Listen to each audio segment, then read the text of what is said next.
ఓం గంగణపతే నమ, శ్రీమాత్రే నమ, ఐం సరస్వత్యే నమ, ఓం శివాయ గురువే నమో నమ, ఓం నమ శివాయ, శివాయ గురువే నమ, క్లీం మహాకాళికాయ నమో నమ, క్లీం కృష్ణాయ గోవిందాయ గోపీజనవల్లభాయ శ్రీకృష్ణ పరబ్రహ్మణే పరంజ్యోతిషే నమో నమ, ద్రాం దత్తాత్రేయాయ నమో నమ. ఓం నమో భగవతే మేధా దక్షిణామూర్తే మహ్యం మేధాం ప్రజ్ఞాం ప్రయచ్చస్వ. రాధాకృష్ణాయ నమో నమ.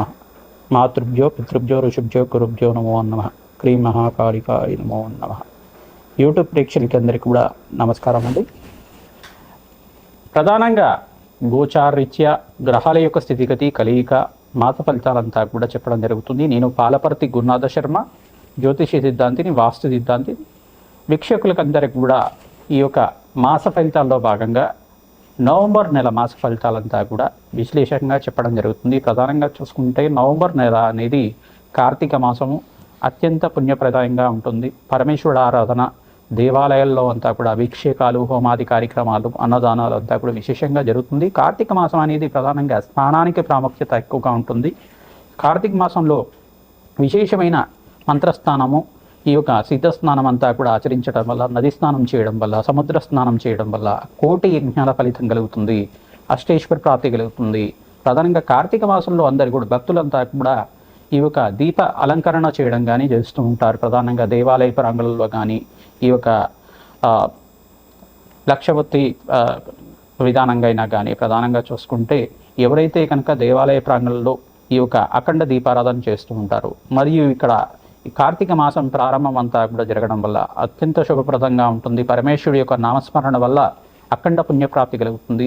ప్రధానంగా ఓం నమ శివాయ, శివాయ గురువే నమ, ఓం నమ శివాయ, శివాయ గురువే నమ, ఈ నామాన్ని ప్రతినిత్యం కూడా జపం చేయడం వల్ల పరమేశ్వరుడు గురుస్వరూపంగా ఉంటారు కావున గురు కటాక్షం లభిస్తుంది, మోక్షప్రాప్తి లభిస్తుంది, అపముచ్చ దోష నివారణ కలుగుతుంది. ఈ యొక్క పంచాక్షిని నామజపాన్ని ఆచరించడం వల్ల భక్తులకంతా కూడా అష్టేశ్వర ప్రాప్తి కలుగుతుంది, జీవన్ముక్తి కలుగుతుంది, మోక్ష సిద్ధి కలుగుతుందని చెప్పేసి కైలాస ప్రాప్తి కలుగుతుందని మనకి ఈ యొక్క కార్తీక పురాణ ఇతిహాసం అంతా కూడా చెప్పడం జరుగుతుంది. మాస ఫలితాల్లో భాగంగా చూసుకుంటే కార్తీక మాసం అనేది శ్రేష్టమైన మాసంగా, పుణ్యప్రదమైన మాసంగా, శివకేశవులకి ఇద్దరికి కూడా ప్రీతికరమైన మాసంగా చెప్పడం జరుగుతుంది. కృత్తిక నక్షత్రం అనేది పౌర్ణమి వేళలో సంభవిస్తుంది కావున ఇది కార్తీక మాసం అని చెప్పేసి అంటూ ఉంటారు. ప్రధానంగా కృత్తిక నక్షత్రంలో పౌర్ణమిని సంభవించినప్పుడు కార్తీక మాసం అనేది వస్తూ ఉంటుంది. ప్రధానంగా ఎవరైతే కనుక ఈ కార్తీక మాసంలో విశేషంగా స్వల్ప మాత్రం చేతనే భక్తిగా, శ్రద్ధగా పరమేశ్వరుడు ఆరాధన భక్తిగా చేస్తే మీకంతా కూడా మోక్ష ప్రాప్తి లభిస్తుంది, కుబేరత్వం లభిస్తుంది, అష్టేశ్వర ప్రాప్తి కలుగుతుంది, పుత్ర పౌత్రాది సమృద్ధి కలుగుతుంది, జన్మ జన్మాంతరమైన మహాపాతకాలంతా కూడా పోతాయి. జ్ఞాత కృతా మహాపాతక దోష నివారణార్థం పరమేశ్వర పూజ అంచకరించేది. ఎప్పుడైనా కానీ పూర్వజన్మలో చేసుకున్న పాపాలు కానీ జన్మలో చేసుకున్న పాపాలు కానీ పోవాలంటే పరమేశ్వరుడు ఆరాధన శ్రేష్టంగా చేసుకోవాలి. ప్రధానంగా దేవాలయ ప్రాంగణంలో చెరుకు రసంతోటి మరియు మారేడు పత్రితోటి ఈ యొక్క లక్షపత్రి పూజ ఆచరించడం కానీ, చెరుకు రసంతో అభిషేకం చేసుకోవడం కానీ, తేనెతో అభిషేకం చేసుకోవడం కానీ, నారికేల జలంతో అభిషేకం చేసుకోవడం కానీ, వట్టివేరు అనేది ఉంటుంది. వట్టివేరు ద్రవ్యంతో స్వామివారికి అంతా కూడా అలంకరణ చేయడం, ఆ వట్టివేరునంతా కూడా చల్లగా ఉండేటట్టు చేయడం కానీ చేస్తూ ఉండడం వల్ల పరమేశ్వర అనుగ్రహం వల్ల మీకంతా కూడా పుత్ర పౌత్రాది సమృద్ధిమే పరమేశ్వరాయ నమో నమః. పుత్ర పౌత్రాది సమృద్ధి కలుగుతుంది, అష్టేశ్వర ప్రాప్తి కలుగుతుంది. పుత్రాన్ పౌత్రాన్ దేహిమే పరమేశ్వరాయ నమో నమః అనేది ప్రధానంగా చూసుకుంటే ఈ యొక్క కార్తీక పురాణంలో ఇతిహాసంలో భాగంగా మీకంతా కూడా అష్టేశ్వర ప్రాప్తి కలుగుతుంది. కార్తీక మాసంలో ఎవరైతే కనుక పరమేశ్వర ఆరాధన మరియు మాధవుడి యొక్క ఆరాధన, మహావిష్ణువు ఆరాధన విశేషంగా చేస్తూ ఉంటారో, శివకేశుల ఆరాధన చేసుకోవడం వల్ల అష్టేశ్వర ప్రాప్తి కలుగుతుంది, పుత్ర పౌత్రాది సమృద్ధి కలుగుతుంది. ఇక్కడ శివాలయంలో ఏమో ప్రధానంగా చూసుకుంటే విష్ణు నామస్మరణ చేయమంటారు. ఈ యొక్క విష్ణు ఆలయంలో, విష్ణు సంబంధిత ఆలయంలో కానీ ఈ యొక్క శివనామస్మరణ చేయమని చెప్తారు. తద్వారా మీకంతా కూడా శివకేశవులకి భేదం లేదు అని చెప్పేసి మనసులో భావన కలగాలి. ఎవరికి ఏ దేవతలకు కూడా భేదం లేదు, దేవతలంతా కూడా ఒకటే, అందరూ కూడా వరాలిచ్చే దేవుళ్ళే కానీ ఎవరిని కూడా ఈ యొక్క కష్టాలు పెట్టే దేవుళ్ళు ఉండరు. మనం చేసుకున్న కర్మాన్ని బట్టి, మనం చేసుకున్న పూర్వజన్మలో చేసుకున్న జన్మజన్మాంతరైన కర్మాన్ని బట్టి మన కర్మ సిద్ధాంతాన్ని అనుసరించి మన దుఃఖాలు, సుఖాలు, ఈ యొక్క భోగభాగ్యాలు, రాజయోగాలంతా కూడా ఆధారపడి ఉంటాయి. అష్టేశ్వర ప్రాప్తి అంతా కూడా ఆధారపడి ఉంటుంది. పుణ్య కార్యక్రమాలు, యజ్ఞ హోమాది కార్యక్రమాలు ఆచరించడం వల్ల దేవతలకి శక్తి లభిస్తూ ఉంటుంది. తద్వారా ఈ అభిషేకాది హోమాధికారికలు చేయడం వల్ల దేవాలయంలో అంతా కూడా దేవతకంతా కూడా శక్తి లభిస్తూ ఉంటుంది. తద్వారా అఖండ పుణ్యప్రాప్తి కలుగుతుంది. కోటి యజ్ఞాల ఫలితం కలుగుతుంది. వాజపేయ శాంతపన బ్రహ్మయజ్ఞాతి శతసహస్ర అశ్వమేధ యాగాది అతిరాత్రి యాగ ఫలితం అంతా కూడా పరమేశ్వరుడికి అభిషేకం మాత్రం చేతనే లభిస్తుంది. పరమేశ్వరుడు నామస్మరణ మాత్రం చేతనే లభిస్తుంది. అష్టైశ్వర ప్రాప్తి కలుగుతుంది. లక్షపత్రి పూజ ఎవరైతే ఆచరిస్తూ ఉంటారో విశేషమైన పుణ్యప్రాప్తి కలుగుతుంది. ప్రధానంగా కేదారేశ్వర నోములంతా కూడా ఆచరిస్తూ ఉంటారు. తద్వారా కేదారేశ్వర అనుగ్రహం వల్ల మీకు అంతా కూడా అష్టైశ్వర ప్రాప్తి కలుగుతుంది. ఆ పరమేశ్వరుడు యొక్క సంపూర్ణ అనుగ్రహం కావాలని చెప్పేసి మేషాది ద్వాదశ రాశుల వాళ్ళకి ఈ నవంబర్ నెల మాస ఫలితాల్లో భాగంగా గ్రహస్థితి ఏ రకంగా ఉంది, విశ్లేషణాత్మకంగా గ్రహాల యొక్క కూటమి కలీకంతా కూడా మేషాది ద్వాదశ రాశుల వాళ్ళకి ఎటువంటి ఫలితాలు ఇస్తున్నాయి, పరిహారం అంతా కూడా చెప్పడం జరుగుతుంది. విశేషంగా మీరు అంతా కూడా గ్రహస్థితి చూసుకుంటే ప్రధానంగా ఈ యొక్క శని భగవానుడు అంతా కూడా పూర్వభద్ర నక్షత్రికంగా ఈ యొక్క వక్రగతిలో అంతా కూడా సంచారం చేస్తున్నారు. మీనరాశిలో సంచారం చేస్తున్నారు. సూర్య భగవానుడు అంతా కూడా అక్టోబర్ 18వ తారీఖు నుంచి ఈ యొక్క నీచస్థానంలో సంచారం చేయడం, తులారాశిలో ప్రవేశం చేయడం, మరియు నవంబర్ 18 దాకా ఉంటారన్నమాట. నవంబర్ 18 తర్వాత ఈ యొక్క వృశ్చిక రాశిలో సంచారం చేస్తారు. ఈ యొక్క అంగారకుడు అంతా కూడా ఈ యొక్క ప్రధానంగా చూసుకుంటే వృశ్చిక రాశిలో ప్రవేశం అంతా కూడా చూసుకుని వృశ్చిక రాశిలో ప్రవేశం చేస్తారు. అక్టోబర్ 27వ తారీఖు నుంచి ఒక వృశ్చిక రాశిలో ప్రవేశం చేసి 45 రోజుల దాకా సంచారం జరుగుతుంది. మరియు బృహస్పతి అంతా కూడా అతిచరంలో సంచారం చేస్తున్నారు. మరియు వక్రగతి రుజోమార్గం వక్రగతి అంతా కూడా సంచారం జరుగుతుంది.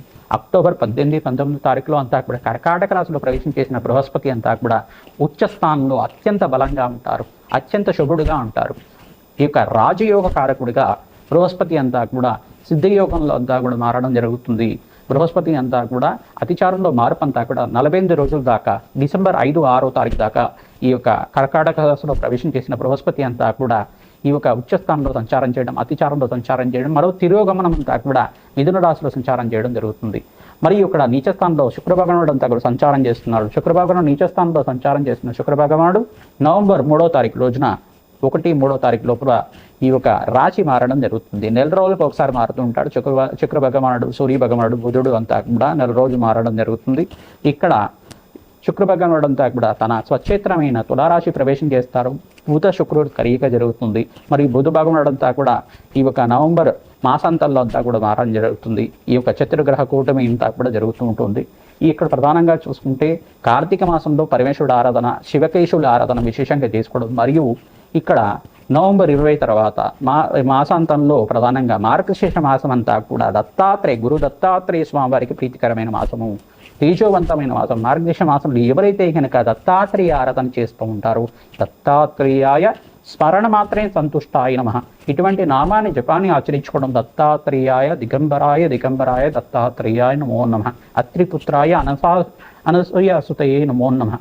ప్రధానంగా అనగాపతి అయిన ఈ యొక్క అనగాస్వామి అయిన దత్తాత్రేయ స్వామిని ఆరాధన చేసుకోవడం మాత్రం చేతనే దత్తాత్రేయాయ గురు శరణం మమ అనే నామాన్ని చేసుకోవడం వల్ల దత్తాత్రేయాయ గురు శరణం మమ అనే నామాన్ని ప్రతినిత్యం కూడా జపాన్ని ఆచరించుకోవడం వల్ల దత్తాత్రేయుడు స్మరించడం మాత్రం చేతనే భగవంతుడంతా కూడా భక్తవత్సలుడు స్మరించడం మాత్రం చేతనే భోగభాగ్యాది సమృద్ధి, అష్టైశ్వరాప్తి, మోక్షసిద్ధి లభించే విధంగా అనుగ్రహిస్తాడు. అత్యంత పుణ్యప్రదమైన దేవతగా చెప్పడం జరుగుతుంది.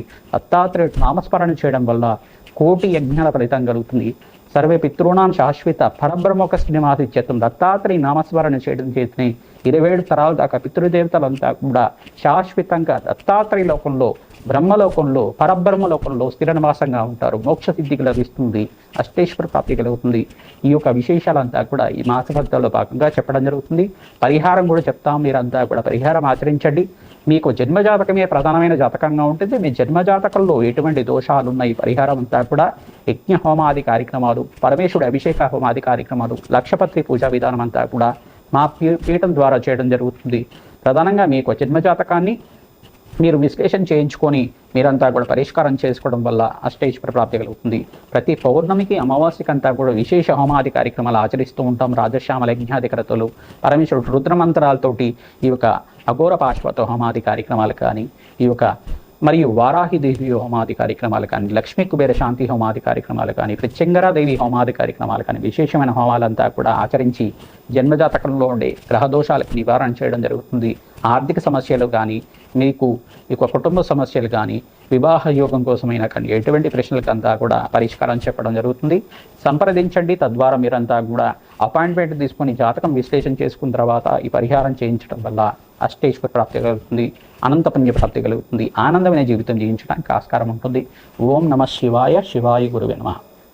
వృషభ రాశి జాతకులకి నవంబర్ నెల మాస ఫలితాల్లో భాగంగా ఎటువంటి గ్రహస్థితి అనుకూలిస్తుంది, ఏ గ్రహాలంతా కూడా అత్యంత శుభప్రదంగా ఉన్నారు, ఏ గ్రహాలకంతా కూడా శాంతి హోమాది కార్యక్రమాలు ఆచరించాలి, పరమేశ్వర ఆరాధన అంతా కూడా కార్తీక మాసంలో ఏ రకంగా చేసుకుంటే కనుక అష్టైశ్వర ప్రాప్తి కలుగుతుంది, రాజయోగం సిద్ధిస్తుంది తెలుసుకుందాం.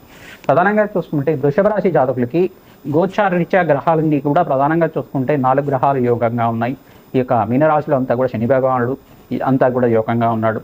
ప్రధానంగా చూసుకుంటే ఇక్కడ తులారాశిలో ప్రవేశం చేసిన శుక్ర భగవానుడు రాశ్యాధిపతి అంతా కూడా స్వక్షేత్రంలో అంతా కూడా మారడం జరుగుతుంది. ప్రధానంగా చూసుకుంటే తన సొంత రాశి అయిన తులారాశికి అంతా కూడా శుక్ర భగవానుడు రాశ్యాధిపతి అంతా కూడా మారడం వల్ల రాజ్యయోగ కారణమవుతుంది. వ్యాపారంలో మార్పులు అంతా కూడా సిద్ధిస్తాయి. నూతన వ్యాపారంలో పెట్టుబడి పెట్టుకుంటే కనుక రాజయోగం సిద్ధిస్తుంది. వృషభ రాశి జాతకులు విశేషంగా మహాలక్ష్మీదేవి ఆరాధన తామర పూలతో చేసుకోవాలి. మరియు కార్తీక మాసంలో పరమేశ్వరుడు ప్రీతికరంగా ఈ యొక్క తామర పూలతోటి, మారేడు దళాలతోటి మరియు తుమ్మి పూలతోటి విశేషంగా పూజ చేసుకోవడం వల్ల, పరమేశ్వరుడికి అభిషేక హోమాది కార్యక్రమాలు, అన్నాభిషేకం చేయించడం వల్ల రాజయోగం సిద్ధిస్తుంది. విశేషంగా అప్పుల బాధలు, రుణ బాధల నుంచి విముక్తి కలుగుతుంది. దీపారాధన అంతా కూడా ఆకాశ దీపం అంతా కూడా వెలిగిస్తుంటారు. ఆకాశ దీపంలో మీరంతా కూడా ఆ నువ్వుల నూనెనంతా కూడా సమర్పించండి. ఆకాశ దీపంలో అంతా కూడా మీరు ఈ యొక్క సేవ చేయడం వల్ల పితృదేవతల అనుగ్రహం కలుగుతుంది, సకల గ్రహదోషాలు నివారణ కలుగుతాయి, ఆ యొక్క అష్టైశ్వర ప్రాప్తి కలుగుతుంది, రాజయోగం సిద్ధిస్తుంది. మీకు అంతా కూడా ప్రధానంగా దాన హోమాది కార్యక్రమాల్లో బృహస్పతి ప్రీతికరంగా శనగలు దానం చేయాలి. మరియు ఇక్కడ చూసుకుంటే ఓం నమ శివాయ. శివాయ గురవే నమః. ఓం నమ శివాయ. శివాయ గురవే నమః. ఈ నామాన్ని ప్రతినిత్యం కూడా జపాన్ని ఆచరించడం వల్ల ఓం అరుణాచలేశ్వరాయ నమః, ఓం అరుణాచలేశ్వరాయ నమః, ఓం అరుణాచలేశ్వరాయ నమః ఇటువంటి నామాన్ని కూడా పరమేశ్వరుడు ప్రీతికరంగా జప అనుష్ఠానాలు చేయడం వల్ల, జపాన్ని 100 నిమిషాలు జపాన్ని చేయడం వల్ల, రుద్రాక్షమాలని మెల్లో ధరించడం వల్ల మీకంతా కూడా రాజయోగం సిద్ధిస్తుంది, అష్టైశ్వర ప్రాప్తి కలుగుతుంది. నియమాలతోటి భక్తిగా శ్రద్ధగా కార్తీక మాసంలో పరమేశ్వరుడు పూజ చేయడం వల్ల రాజయోగ కారణం అవుతుంది, అష్టైశ్వర ప్రాప్తి కలుగుతుంది. అవకాశం ఉంటే పరమేశ్వరుడు ప్రీతికరంగా పుణ్యక్షేత్ర దర్శనాలు చేయడానికి ప్రయత్నం చేయండి, పుణ్యయోగం సిద్ధిస్తుంది. గోమాతకంతా కూడా సేవ చేయండి, రాజయోగ కారణం అవుతుంది. ఇక్కడ ఉలవలు దానం చేసుకోవాలి. మీరంతా కూడా ఆటంకాల నుంచి బయటపడతారు, కార్యసిద్ధి కలగడానికి ఆస్కారం ఉంటుంది. ఉలవలు, శనగలు, బొబ్బర్లు అంతా కూడా నానబెట్టి గోమాతకు సమర్పిస్తుండడం వల్ల రాజయోగ కారణం అవుతుంది. ఇక్కడ విష్ణు దేవాలయంలో ప్రధానంగా రామాలయంలో కానీ, ఆంజనేయ స్వామి దేవాలయంలో కానీ, వెంకటేశ్వర స్వామి దేవాలయంలో తులసి మాలను సమర్పిస్తూ ఉండాలి. తద్వారా రాజయోగం సిద్ధిస్తుంది, అష్టైశ్వర ప్రాప్తి కలుగుతుంది, పుణ్యప్రాప్తి కలుగుతుంది. పరమేశ్వరుడు ప్రీతికరంగా అభిషేక హోమాది కార్యక్రమాలు ఆచరించడం, రాజశ్యామల యజ్ఞాధికృతలో పాల్గొనడం, రుద్రహోమంలో పాల్గొనడం, పరమేశ్వరుడు ప్రీతికరంగా కార్తీక మాసంలో చేసే విశేష శివపార్వతుల కళ్యాణం కానీ చేయించడం వల్ల రాజయోగం కలుగుతుంది, అష్టైశ్వర ప్రాప్తి కలుగుతుంది, పుణ్యయోగం సిద్ధిస్తుంది. పరమేశ్వరుడు నామస్మరణ మాత్రం చేతనే మోక్ష సిద్ధి లభిస్తుంది. కావున అందరికీ కూడా జపాలు ఆచరించండి. పరమేశ్వరుడి ప్రీతికరంగా పంచాక్షరి జపాన్ని ఆచరించడం వల్ల, ఓం నమ శివాయ అనే నామాన్ని ప్రతినిత్యం కూడా జపాన్ని చేయడం వల్ల రాజయోగం సిద్ధిస్తుంది. ప్రధానంగా దత్తాత్రేయ ఆరాధన చేయడం వల్ల మార్గశిర మాసం అంతా కూడా ఈ మాసంలోనే వస్తుంది. కావున మీరంతా కూడా మార్గశిర మాసంలో కూడా మీరంతా కూడా దత్తాత్రేయుడి అనుగ్రహం కోసం దత్తాత్రేయాయ స్మరణ మాత్రేణ సంతుష్టాయ నమః నామాన్ని ఆచరించడం వల్ల అష్టైశ్వర ప్రాప్తి కలుగుతుంది. దత్తాత్రేయ స్వామి వారి అనుగ్రహం అంతా కూడా లభిస్తుంది. శ్రీమాత్రే నమః. మేషాది ద్వాదశ రాశుల వాళ్ళు కార్తీక మాసంలో విశేషంగా పరమేశ్వరుడి ప్రీతి కనుక కార్తీక పురాణాన్ని పట్టం చేసుకుంటూ ఉండాలి. శివ పురాణం కానీ మరియు ఈ యొక్క అమ్మవారికి ప్రీతికరంగా మీరంతా కూడా దేవి భాగవతాన్ని పారాయణం చేయడం కానీ, కార్తీక మాసంలో భగవంతుడి యొక్క సేవలో అంతా కూడా భక్తి శ్రద్ధగా పూజ చేసుకోవడం కానీ, కార్తీక మాసంలో కార్తీక పురాణాన్ని పట్టణం చేసుకోవడం వల్ల, శివ పురాణాన్ని పట్టణం చేసుకోవడం వల్ల కానీ, దేవి భాగవతాన్ని పారాయణం చేయడం వల్ల రాజయోగం సిద్ధిస్తుంది. ఇక్కడ గ్రహస్థితి ఏ రకంగా ఉన్నప్పటికీ కూడా గోచారరీత్యా గ్రహస్థితి అనేది జన్మ జాతకంలో గ్రహస్థితి అనేది వేరుగా ఉంటుంది. జన్మ జాతకమే ప్రధానమైన జాతకంగా ఉంటుంది. మేషాది ద్వాదశ రాశుల వాళ్ళు వీక్షకులకు అంతా కూడా చెప్పేది ఏంటంటే, ప్రధానంగా మీ జన్మ జాతకాన్ని మీరు పరిశీలన చేసుకొని విశ్లేషణంగా మీరంతా కూడా పరిష్కారం అంతా కూడా చూసుకోవడం వల్ల, జన్మ జాతకానికి దోషాలకి అంతా కూడా పరిష్కారం చేయించుకోవడం వల్ల రాజయోగ కారణం అవుతుంది. కార్తీక మాసం పుణ్యప్రదమైన మాసం, శివకేశవులకి అమ్మవారికి అంతా కూడా చాలా ప్రీతికరమైన మాసం కావున విశేషంగా అమ్మవారికి ప్రీతికరంగా మీరంతా కూడా ఈ యొక్క జపహోమాది కార్యక్రమాలు కానీ, పరమేశ్వరుడు ప్రీతికరంగా మహావిష్ణువుకి శివకేశవులకు ప్రీతికరంగా పుణ్య కార్యక్రమాలు ఆచరించుకోవడం, అన్నదానం చేయడం వల్ల శ్రేష్టమైన జీవితం జీవించడానికి, పుణ్యయోగం సిద్ధించడానికి, ఆర్థికమైన కష్టాల నుంచి బయటపడడానికి, రుణబాధల నుంచి బయటపడడానికి కానీ, మీకంతా కూడా వ్యాపారంలో మార్పులు కలగడానికి కానీ, బృహస్పతి మార్పు వల్ల రాజయోగం సిద్ధిస్తుంది. 48 రోజుల దాకా ఈ యొక్క బృహస్పతి మార్పు అంతా కూడా రాజయోగ కారణమవుతుంది. కార్తీక మాసంలో పరమేశ్వరుడు ఆరాధన విశేషంగా నారికేల జలంతో, పసుపుతోటి మరియు చెరుకు రసంతో, ఈ యొక్క దానిమ్మ పళ్ళ రసంతో, ఈ యొక్క తేనెతోటి విశేష అభిషేకాది కార్యక్రమాలు ఆచరించుకోవడం, అన్నాభిషేకాన్ని చేయడం వల్ల ప్రదోష కాలంలో ఎవరైతే కనుక విశేషమైన అభిషేకం చేస్తుంటారో, ప్రధానంగా ఈ యొక్క షట్కాల పూజ అంతా కూడా పరమేశ్వరుడు ప్రీతికరంగా చేయించుకోవడం వల్ల పుణ్యయోగం సిద్ధిస్తుంది, రాజయోగం కలిసి వస్తుంది. రుద్రాక్షమాలని ఈ మాసంలో ధారణ చేయాలి. ఎవరైతే కనుక రుద్రాక్షమాలను ధారణ చేస్తూ ఉంటారో పుణ్యయోగం సిద్ధిస్తుంది, అష్టైశ్వర్య ప్రాప్తి కలుగుతుంది. రుద్రాక్ష ఫలితం అంతా కూడా కార్తీక మాసంలో విశేషంగా ఉంటుంది కావున పరమేశ్వరుడు ప్రీతికరంగా మీరంతా కూడా రుద్రాభిషేకం చేయించుకొని ఆ రుద్రాక్షమాలనంతా కూడా మెడలో ధరించడం, పంచముఖి రుద్రాక్షమాల కానీ, సప్తముఖి రుద్రాక్షమాల కానీ, ఏకముఖి రుద్రాక్షమాల కానీ, షణ్ముఖి రుద్రాక్షమాల కానీ అందరూ కూడా ధరించాలి. తద్వారా రాజయోగ కారణమవుతుంది, అష్టేశ్వర ప్రాప్తి కలుగుతుంది. రుద్రాక్షమాల వేసుకోగానే మీరంతా కూడా పుణ్యయోగం సిద్ధిస్తుంది కావున దానికి మీరు నియమాలు కూడా పాటించాలి. రుద్రాక్షమాలనంతా కూడా ధారణం చేయడం, నియమాలు కూడా భక్తి శ్రద్ధగా ఆచరించడం, తద్వారా మంచి ఫలితాలు వస్తాయి. రుద్రాక్షమాల వేసుకున్న తర్వాత దాని నియమ నిబంధనలంతా కూడా ఉంటాయి. దాని నియమాలన్నీ కూడా తెలుసుకొని గురువులు తెలుసుకుంటే కనుక గురువు ఆశీర్వాదం వల్ల మీకంతా కూడా అష్టేశ్వర ప్రాప్తి కలుగుతుంది. మీరంతా కూడా రాజయోగ కారణమవుతుంది. శ్రీమాత్రే నమః.